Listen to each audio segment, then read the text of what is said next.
Hello and welcome back to another video talking about porn addiction recovery. So in this one, I want to talk about the top 3 reasons not to do NoFap. So first of all, I will say I am totally against porn.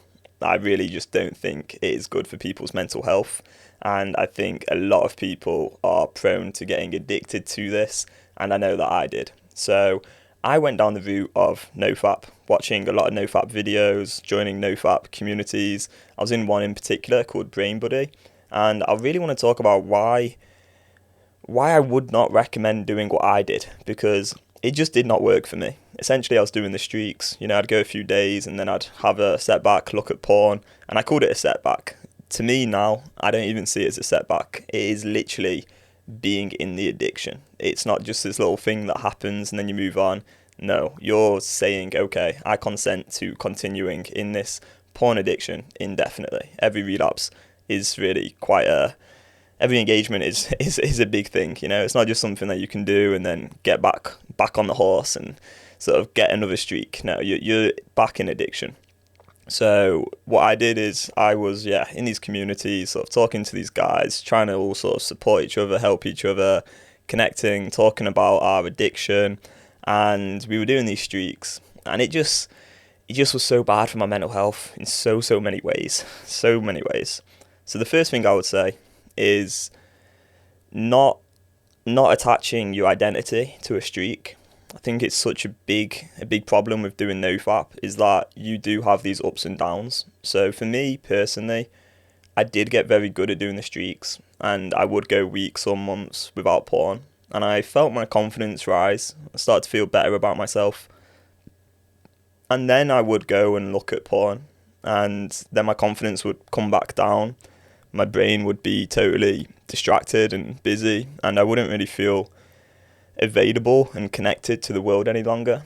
And it was really difficult, because with friends and family and football team and work and all the sort of people that I was connecting with each day socially, they would see me one day and I'm doing fine and I'm connecting and I'm like engrossed and excited to be there with them, and I want to be involved in conversations and I'm asking questions and I'm making jokes and having a laugh.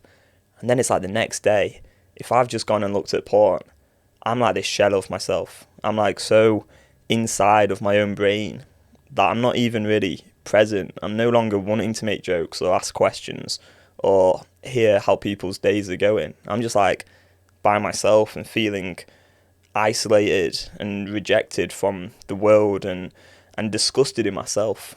That is the truth. Just full of shame and emptiness as well in my mind. So that's the first thing. Is these NoFap streaks. They give you these ups and downs, and it's that inconsistency in who you are as a person and how you act with others that can be really detrimental to your own mental health. So that's the first thing that I would say.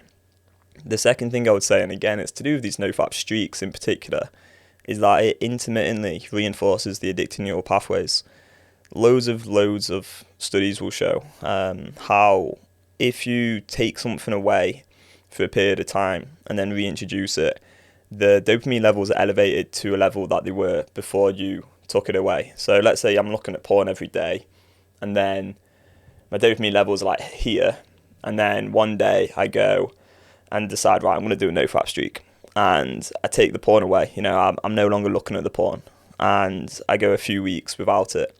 The next time I look at porn, it's like my dopamine levels are way higher than the last time I looked at porn, because it's like my brain has reset again and it's had a bit of a break from it, and maybe I'm feeling good and okay, and little things in life are giving me a bit more joy and pleasure. And then I go and look again, and it's like those dopamine levels are just sky high again, through the roof, and that intermittently reinforces these addictive neural pathways. So it actually makes the cravings even harder to ignore in the future. And this is what leads to a lot of people doing these like NoFap streaks and becoming more and more addicted. That's what happened for me. I think if I never got into NoFap and then never really got involved in trying to quit porn, I would never have actually become as addicted as I once was. Because then what would happen is I would get totally out of control, and I would start to edge and binge and look at porn for prolonged periods of time, telling myself that I wasn't actually going to ever orgasm, just sort of masturbating and looking at sexual content, seeking the most exciting thing I could possibly find. And that is what absolutely destroyed my mental health more than anything else. So this intermittent reinforcement is really, really not healthy at all.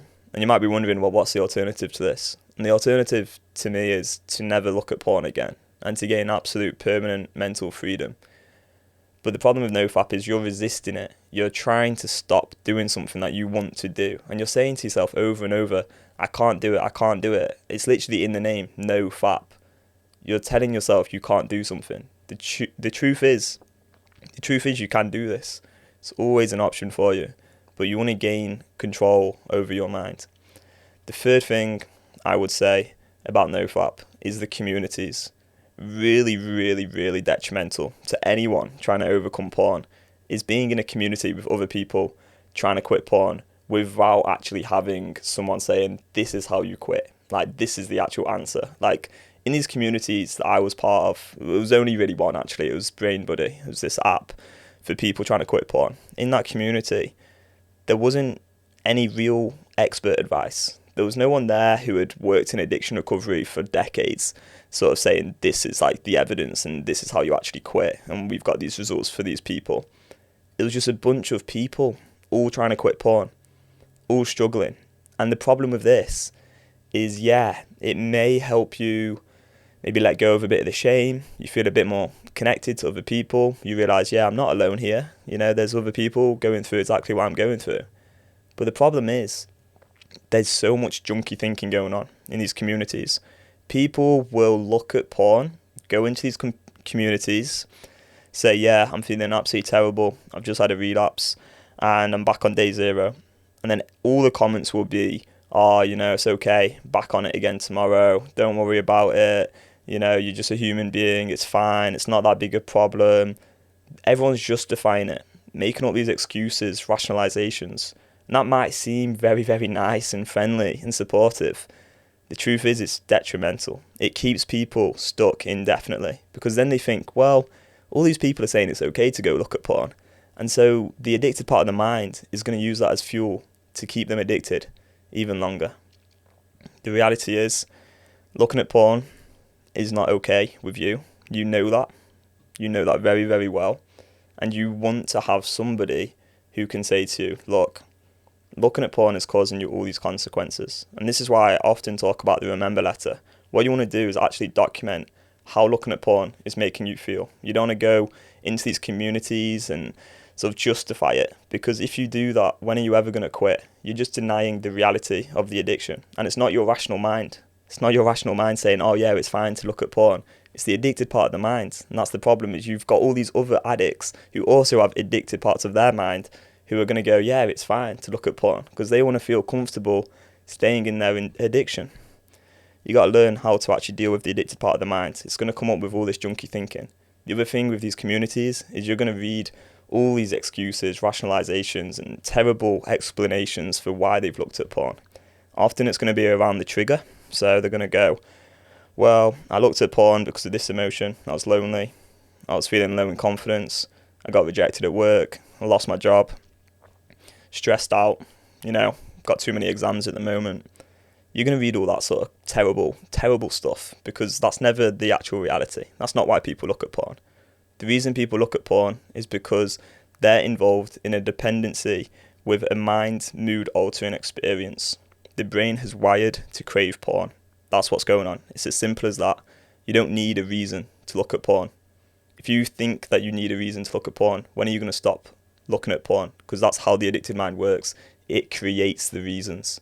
It's going to create all these explanations for why you've looked at porn. That's what happened for me. And I just went around in circles, trying to quit, dealing with the next emotion, dealing with the next problem in life. And it didn't really take me very far because there's always a new thing to deal with. Truth is, in life, you're going to have problems. You're going to have challenging emotions. That's not a reason to look at something that's destroying your mental health. So they're my top 3 reasons to stop doing these NoFap streaks. What I would recommend is going and getting the free training and learn a bit more about the addicted mind. You can start off with a link in the description. Thanks for watching this video. I hope it does help you, and have an amazing rest of your day. Bye bye.